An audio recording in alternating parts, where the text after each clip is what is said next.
Vamos abrir a Escritura Sagrada na segunda epístola do apóstolo Paulo aos Coríntios.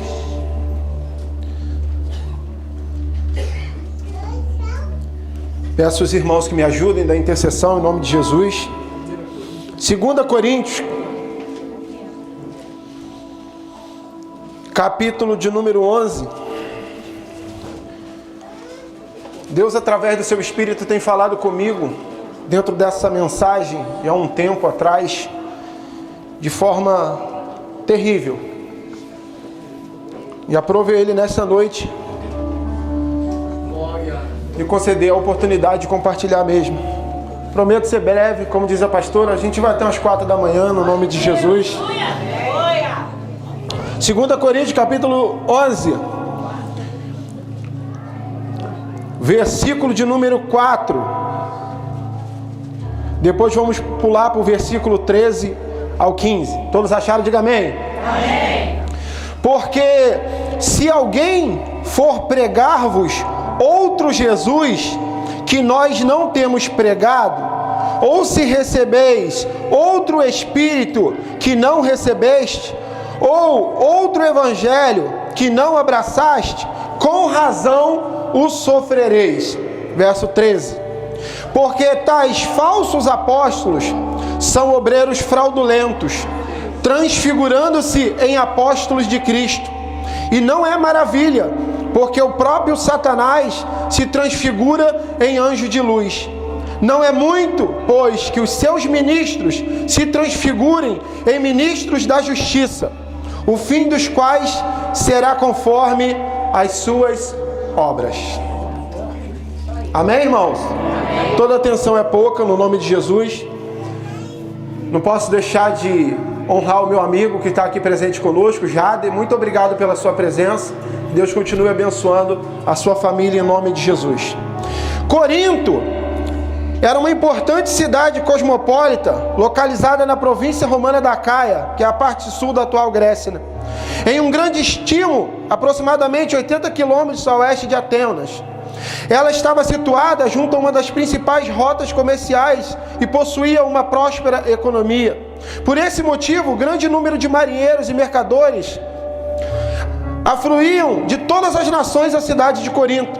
Durante o século I, ela foi uma das maiores cidades do Império Romano e no fim do século II se tornara a mais rica do mundo.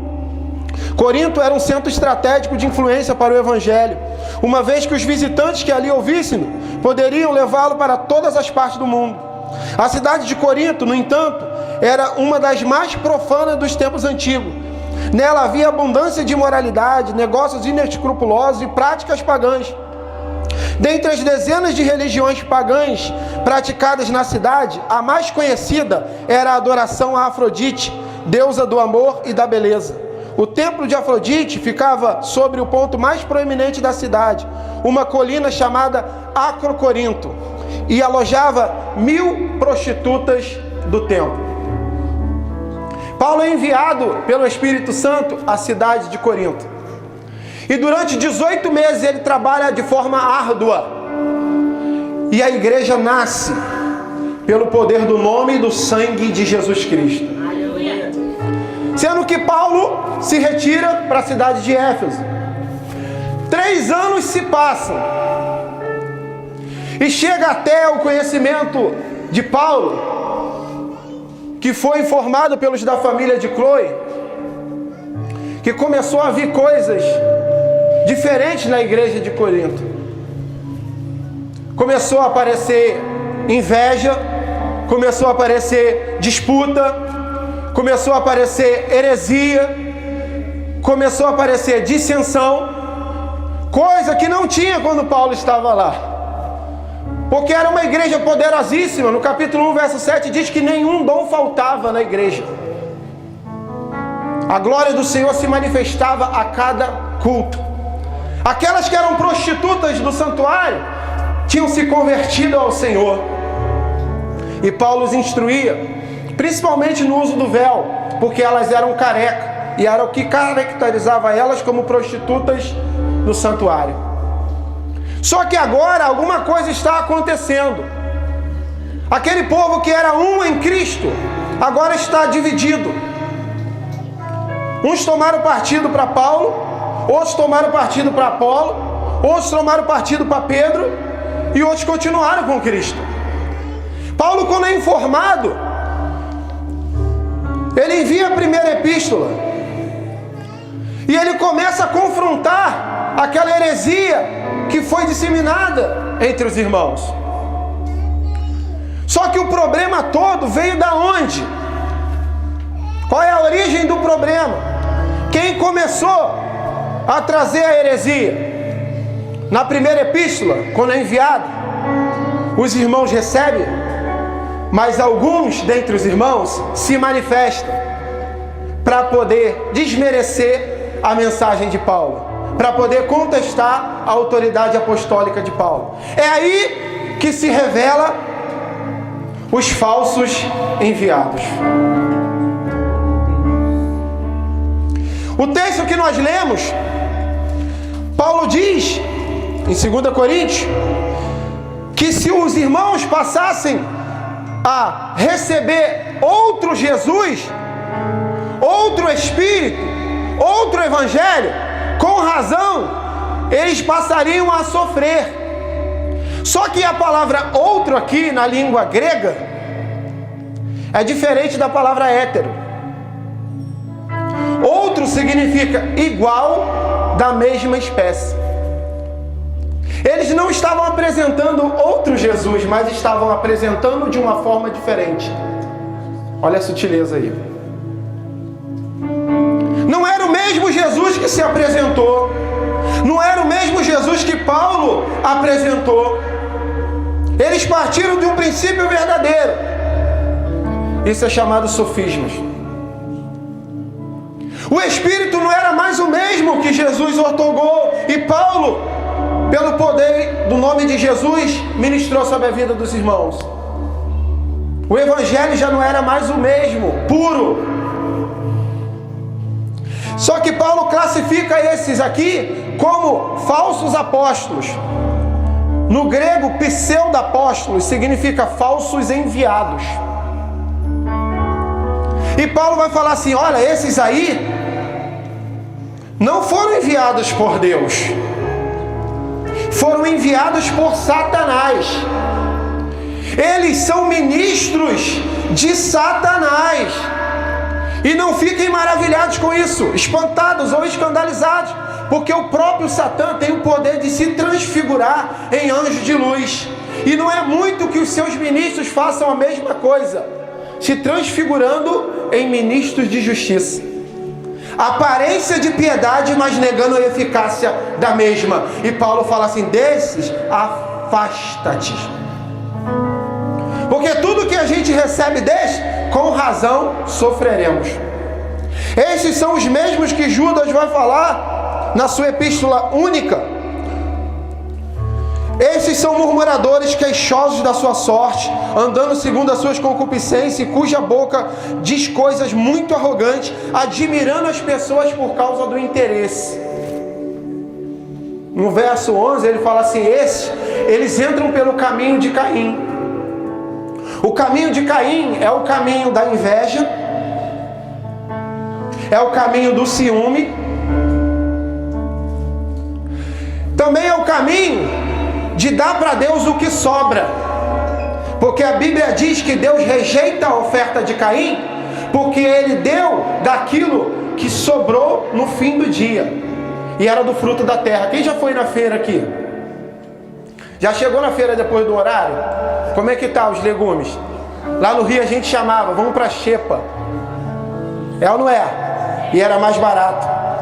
Na época da pobreza lá no Rio, a gente só ia na hora da Xepa. A batata de 3 estava 1. O texto diz que no fim dos dias ele apresenta a Deus dos frutos da terra, ou seja, o resto, a sobra, a Xepa. Mas Abel, ele apresentou o primogênito, o melhor que ele tinha para Deus. E foi falado nessa noite de primícia. A gente não pode entrar pelo caminho de Caim. Caminho do homicídio também, porque a Bíblia vai falar que devemos amar uns aos outros, não como Caim, que era do maligno. e matou o seu irmão. E por que causa matou o seu irmão? Porque as obras do seu irmão eram justas e as obras dele eram más. Aí você entende porque muitas pessoas tentam te matar. Porque quando você começa a fazer obra justa, aquele que faz obra má, ele não vai ficar contente com isso, ele vai tentar te matar de alguma maneira. Judas vai deixar claro que eles vão pelo caminho de Balaão, que amou o prêmio da ganância. Os falsos enviados. 2 Pedro capítulo 2, verso 3 vai falar: por avareza farão de vós negócio com palavras fingidas. Por avareza, por amor, por apego ao dinheiro, farão do povo negócio com palavras fingidas. Só que o versículo 1 vai dizer assim, houve entre o povo falsos profetas, como entre vós haverá falsos mestres, que vão introduzir encobertamente heresias de perdição. A gente tem que estar muito ligado naquilo que nós estamos ouvindo e principalmente de quem nós estamos ouvindo, porque atrás de uma voz sempre haverá uma inspiração. A inspiração pode ser humana, a inspiração pode ser divina e a inspiração pode ser diabólica.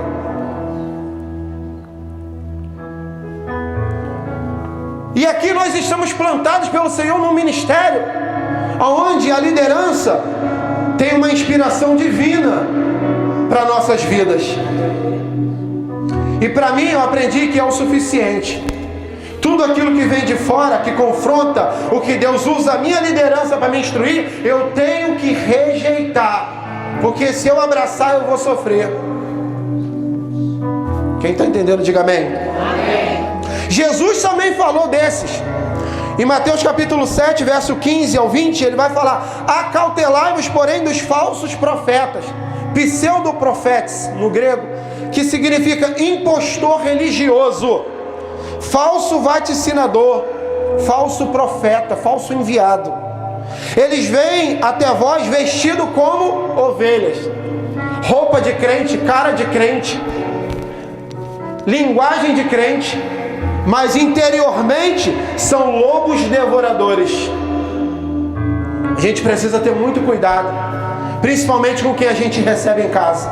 João vai falar assim: ei, meus filhinhos, se alguém vem ter convosco e não traz a mesma instrução que a de nosso Senhor e Salvador Jesus Cristo, não o recebais em casa, nem tampouco o saudeis, porque quem o saúda tem parte nas suas obras mais. Em Efésios 5,11 diz: não sede participante com as obras infrutuosas das trevas, antes condenai-as abertamente, porque o que eles fazem oculto, até dizer é torpe. E Jesus continua dizendo no capítulo de número 7 de Mateus, sobre os frutos, porque a gente vai reconhecer pelo fruto, não é pelo dom, não é pelo talento, não é pela eloquência, não é pela retórica, não é pela teologia, não é porque a pessoa prega bem ou canta bem, não é porque a pessoa aparenta ser de Deus, mas ele fala após a instrução que eles virão como ovelhas, mas são lobos devoradores. Verso 16: pelos seus frutos, porventura, vocês conhecerão a eles, porque não pode colher uva de espinheiro, nem figo de abrolho. Olha que coisa profunda. Eu moro na roça, Léo, e quando eu quero manga, eu vou no pé de manga, eu não procuro no pé de goiaba.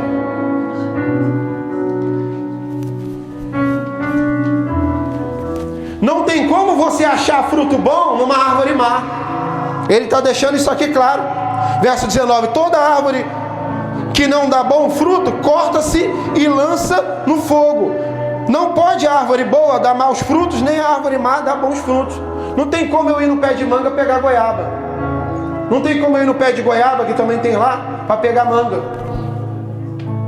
Não tem como eu ir lá no pé de cajá pegar mamão. Tudo isso tem lá no meu quintal, graças a Deus. Porque cada árvore dá o seu fruto. E esses que aparentemente são de Deus, não podem dar bons frutos. E se você ouve ou vai até uma pessoa dessa, o que você vai colher são maus frutos. Só que ele deixa claro, ele termina dizendo no verso 20 pela segunda vez: pelos seus frutos vocês o conhecerão. E sabe o que as pessoas hoje não buscam no homem e na mulher de Deus? Caráter. Julga ser de Deus pelo dom, pelo talento, e não pela sua conduta, pela sua índole, pelo seu caráter. Esse aí é homem de Deus, é marido da mesma mulher até os dias de hoje? Ou já está no 5º, no 6º, no 7º casamento? Estou falando que a esposa faleceu, teve traição não, mas é porque não gostou, substitui. Conheço muitos assim, estão por aí pregando. Os falsos enviados que causaram problema na igreja de Corinto, ministros de Satanás, Paulo deixa claro, se transfiguraram em ministros da justiça. E o povo, coitado, muitas vezes sem discernimento, abraçaram, receberam. A gente precisa ter muito cuidado com aqueles que são enviados no nome de Deus, com aqueles que falam coisas no nome de Deus. Tudo deve passar pelo crivo da Escritura Sagrada. Paulo fala, examine tudo e retende o bem. O que vem de Deus a gente retém. Mas ele fala, examine tudo. 1 Tessalonicenses 2,13, Paulo fica maravilhado pelos crentes. Ele fala assim, graças damos sem cessar diante de Deus, porque vocês receberam a palavra da nossa pregação, não como sendo nossa, mas como verdadeiramente ela é, palavra de Deus que opera com eficácia na vida dos que creem. Ficou maravilhado porque os crentes estavam dando credibilidade àquilo que Paulo estava transmitindo da parte de Deus, porque eles chegaram a um nível de discernimento que os conduziu a entender que não era Paulo que estava falando, mas era o Espírito Santo que estava usando a vida de Paulo. Mas em Atos 17:11 também diz que os de Bereia foram mais excelentes do que esses. Sabe por quê? Porque os de Bereia, quando entrava a dúvida, será que é Deus que está falando? Não, eles abriam a Escritura e diz, eles examinavam todos os dias para ver se o que estava sendo falado estava em conformidade com aquilo que estava sendo escrito. Aleluia. Porque hoje está um modismo, né? Toma posse, recebe, e as pessoas estão tomando posse de coisas que não vêm de Deus. E o vento vem junto. Cuidado, muito cuidado. Analisa o fruto da árvore. João Batista, quando ele vê se aproximando algumas autoridades religiosas, ele vai falar assim, vou dar um conselho para vocês, produzam frutos dignos de arrependimento, porque o machado já está posto na raiz da árvore, e toda árvore que não der bom fruto vai ser cortada e lançada no fogo. Produzir frutos dignos de arrependimento. Quem sabe o que é arrependimento aqui? Será que tu sabe mesmo o que é arrependimento? Os gregos traduziram arrependimento como metanoia, metanoeu, mudança de mente, de vida. Só que arrependimento em língua hebraica é a palavra techuvá. Techuvá significa retorno. Ela vem de uma raiz primitiva chamada chuve. Chuve significa voltar-se. O arrependimento verdadeiro é quando nós retornamos para Deus, quando nós nos voltamos para Deus. Isso é arrependimento. E quando Jesus começa a pregar, ele não fala assim, ei, crê em mim, que o carro vai chegar. Crê em mim, que eu vou te tirar do aluguel. Foi isso? Crê em mim, você que está solteiro, que o cônjuge está sendo enviado. Foi isso? Arrependei-vos, porque é chegado o reino dos céus. Se voltem para Deus, porque o reino de Deus está chegando. E é tempo de eu e você se voltar para Deus e abandonar o pecado, deixar de lado tudo aquilo que nos distancia de Deus. Aleluia. Porque esses falsos enviados, eles só instruem as pessoas a se afastar de Deus. Transformaram Jesus, o mediador entre Deus e o homem, o único mediador, num ponto de contato, para a pessoa ter o que ela tanto deseja, simplesmente ou somente aqui na terra. Jesus, Papai Noel, Paulo não falou? Se você receber outro Jesus, é igual, da mesma espécie, mas se for sendo apresentado de uma forma diferente daquele que se apresentou, tu vai sofrer. E a pior punição, o pior sofrimento que a gente pode receber é ficar de fora naquele dia.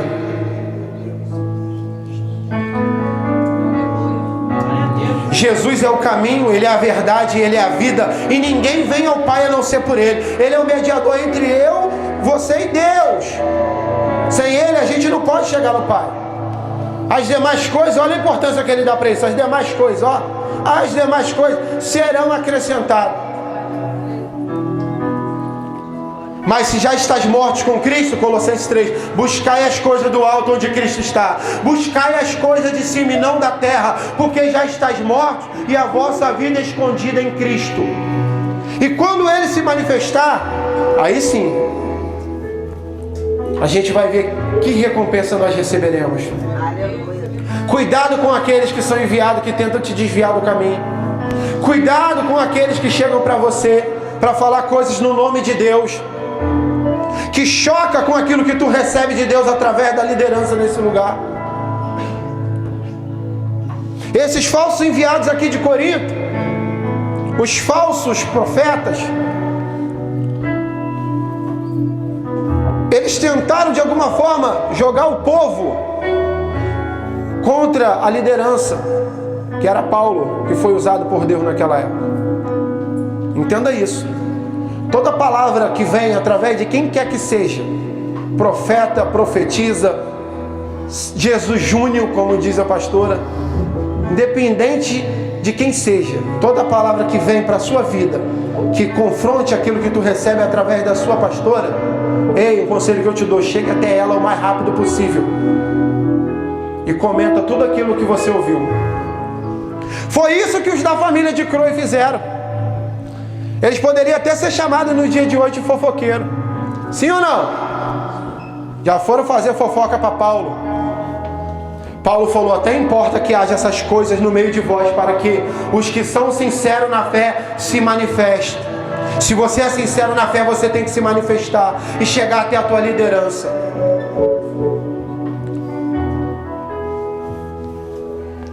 Tudo aquilo que Deus tem, irmão, para nós, entenda isso.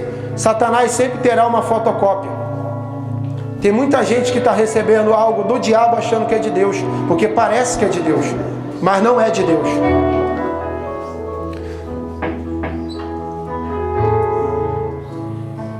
O Espírito de Deus habita em nós, e o Espírito de Deus é há um só Espírito, Efésios 4. O Espírito de Deus não é um espírito de confusão, senão um espírito de paz. O Espírito de Deus não vai me dar uma revelação que vai invalidar a revelação que Ele deu para a minha liderança. Isso não existe. O Espírito de Deus otorgou uma visão à pastora, como otorgou a Paulo, e foi estabelecido. E a obra está fluindo. Só que eu quero entrar num ponto aqui para encerrar. E a gente já vai dar meia-noite. A Bíblia vai dizer, irmãos, que Mateus capítulo de número 13, versículo de número 25, que os homens dormindo, veio o inimigo e semeou o joio no meio do trigo e se retirou. E quando a erva cresceu, quando a semente cresceu e frutificou, apareceu também o joio.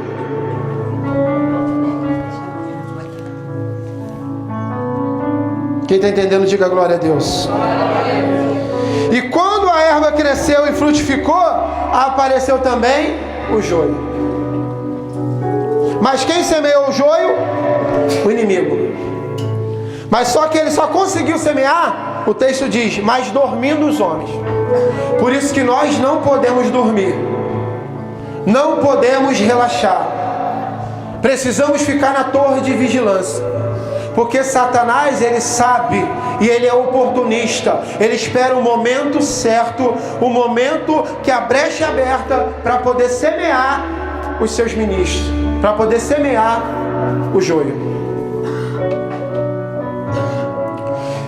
E o verso de número 41 nos revela quem são os joios. A parte B do texto diz assim: tudo o que causa escândalo e os que cometem iniquidade. Característica do joio: promove escândalo, iniquidade.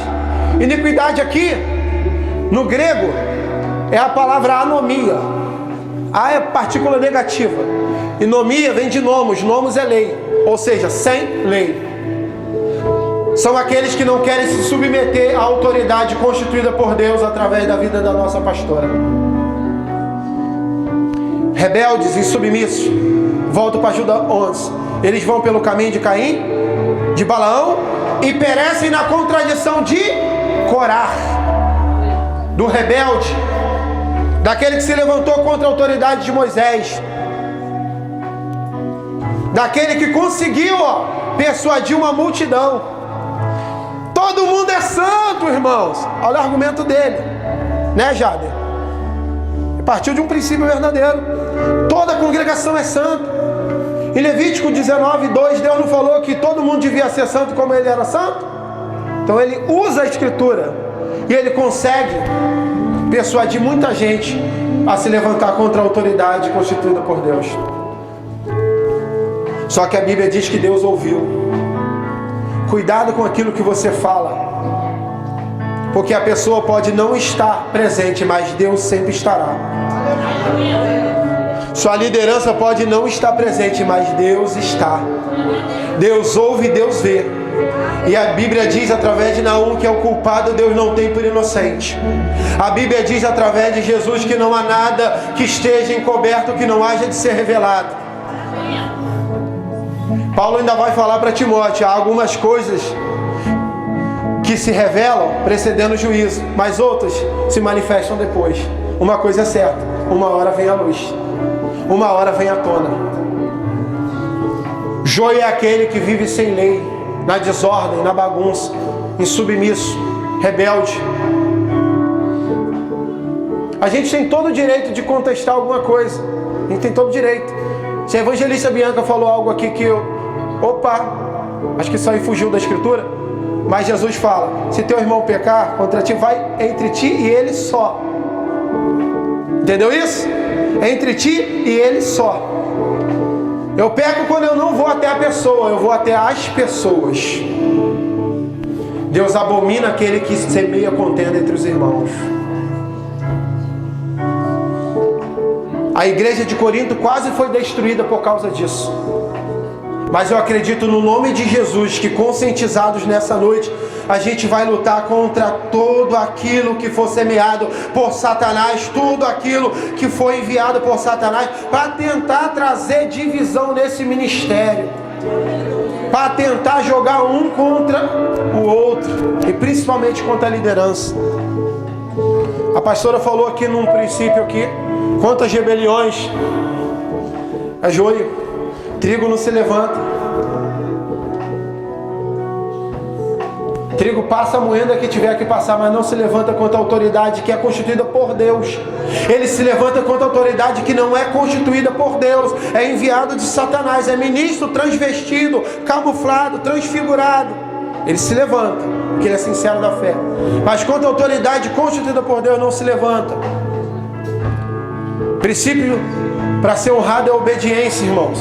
Para quebrar maldição é obediência, irmão. É respeito, é reconhecimento. Cuidado com aquilo que você está ouvindo, de quem você está ouvindo. E principalmente nas mídias sociais. Cuidado com aquilo que você ouve. A Bíblia fala para a gente não entrar em questões loucas e nocivas, em debates acerca da lei, genealogia e coisas intermináveis, que mais serve para destruição, dissensão, perturbação do que a edificação que consiste na fé. Ah não, eu vou assistir um debate. Cuidado. Você pode se desviar nesse momento, recebendo uma palavra que contraria o que tu recebe aqui. Opa! Meu entendimento foi aberto. O que a pastora falava lá está errado, o que o irmão falou está certo. Aí muitos não saem do lugar para congregar com o irmão, permanecem no mesmo lugar. Aí como que fica num lugar? olhando para a sua autoridade e não reconhecendo mais ela como autoridade de Deus sobre a tua vida. Fala, Deus!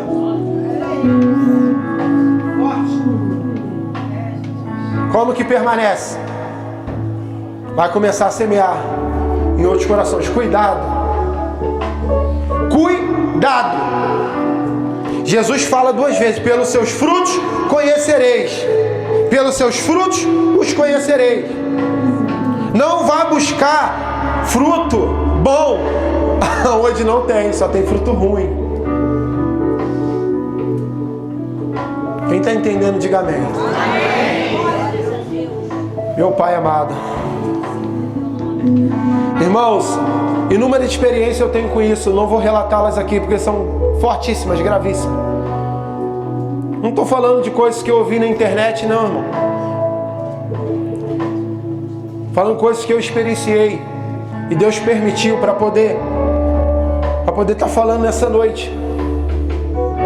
Para a gente vir para cá foi uma luta muito grande. E é até o dia de hoje.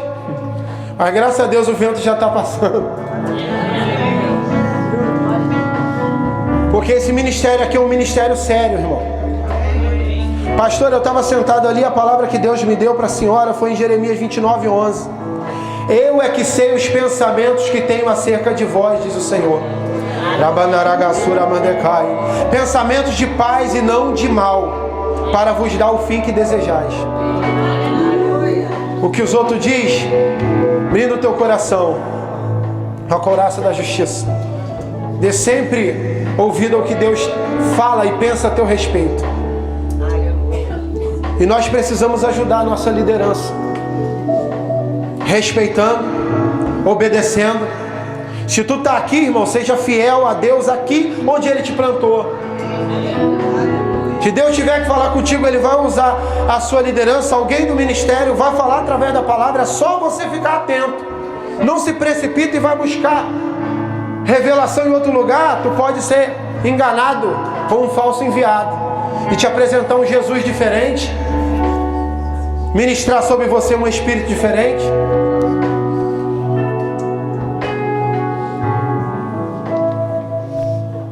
A Bíblia vai dizer que o povo de Israel pereceu porque existia no meio deles populacho, Números 11:4, vulgo, no hebraico, Asaf Suf. Sabe o que significa? Multidão promíscua. Aqueles que vieram do Egito com o povo. E através deles o povo começou a desejar as coisas do Egito. Foram influenciados. Paulo lá na frente vai falar: cuidado, as más conversações corrompem os bons costumes. Deus traz a cordonize, mas não foi para abençoar o povo, não. Foi para executar o juízo. Pois a Bíblia diz que eles ainda estavam comendo com a carne entre os dentes, e a ira de Deus se acendeu e Deus matou todo mundo. Cuidado com os conselhos que você está recebendo e de quem você está recebendo. Cuidado com aquilo que direciona você. Cuidado com aquele que vai na sua casa. Ah, Deus mandou eu vir aqui. Liga para a sua pastora. Pede para ela buscar a Deus e se testifica. Eu passei um processo um tempo atrás, e há muita gente, até algumas pessoas que estavam à minha volta, mas nunca vinham até mim. E eu falei assim: por que eles não vêm até mim? Ah, não, porque o mistério de Deus é comigo. Eu falei: vigia, não é o Espírito Santo, não. Cuidado. Se coloca de pé.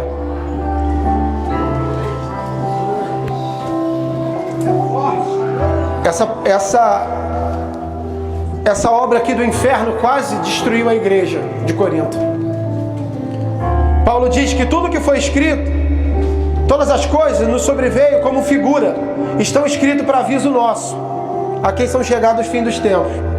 Então tudo que Deus permitiu estar aqui é para nos conscientizar, para sermos avisados, estarmos vigilantes. Seja fiel a Deus no lugar onde Ele te plantou. Seja fiel a Deus nos dias de culto que Deus estabeleceu nesse lugar. Eu recebia muitos convites para pregar em muitos lugares, irmão.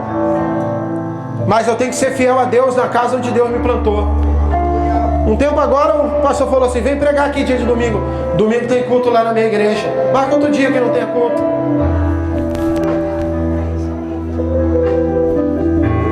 Irmãos, eu aprendi com Deus, sabe o quê? Se Deus falar comigo assim, não vai que eu tenho um propósito, eu vou falar com a minha pastora. E o mesmo Deus que falou comigo que não deu de confusão, vai testificar com ela. E ela vai falar assim, pastor, pode ir porque Deus tem um propósito. Do contrário, eu não vou. Porque eu não saio debaixo da obediência, da desobediência. E o verdadeiro servo de Deus, o trigo, ele não está andando por aí, como muitos itinerantes aí, ó. Só por avareza farão de vós negócios com palavras fingidas, ó. Se lembra? Pregando por causa disso aqui, ó. Caminho de Balaão, amou o prêmio da ganância. Eu fui pregar no Rio um tempo atrás, antes de vir para cá, e o irmão falou assim, tem uma agenda para você já de mais de 20 dias. Eu falei assim, muito obrigado, que Deus te abençoe, eu tenho compromisso com a minha igreja lá em Cabo Frio, eu estarei lá. E cumpri meu compromisso aqui, não ganhei um centavo, e lá eu ganharia muito. Cuidado com as propostas. E estava precisando muito. Mas Deus é quem nos sustenta e é quem nos honra. A bênção dele enriquece e não traz consigo dores. Eu quero orar por você nessa noite que entrou aqui, que se encontra afastado. Levanta a tua mão assim. Eu quero ver você. Está afastado? Está afastada? Quem entrou aqui nessa noite está afastado? Quem entrou aqui que ainda não entregou a sua vida a Jesus? Levanta a sua mão. Eu quero orar por você nessa noite. Não perca essa oportunidade, não. Jesus quer falar aquela palavra de Mateus 25 para você. Vinde, bendito de meu Pai, possui estar reservada a vós desde a criação do mundo. Aproveita essa oportunidade que Ele está te dando. Está aqui afastado? Levanta a sua mão, quero ver você. Pastor, eu estou afastado, me afastei. Desviado não, desviado é o inimigo. Para ele não tem como voltar, mas para você tem. Pastor, eu preciso entregar minha vida para Jesus nessa noite. Tem alguém aqui no nosso meio? Vem à frente, sai do seu lugar e vem à frente se tiver. Não perca essa oportunidade. Num culto como esse, eu estava de bermuda e camiseta, cabelo grande, no mundo do rock, na feitiçaria, com piercing na boca, piercing na sobrancelha, tatuagem exposta. E o pastor, quando fez o apelo, uma palavra simplória como essa, eu estava lá na frente já, com os braços abertos, entregando a minha vida para Jesus. E para a glória de Deus, eu estou até o presente momento. Porque vale a pena. Vale a pena. Isso não é utopia. Vale a pena. Tem ninguém não? Que Deus possa estar abençoando nessa noite a todos. Eu devolvo a pastora Márcia, no nome de Jesus.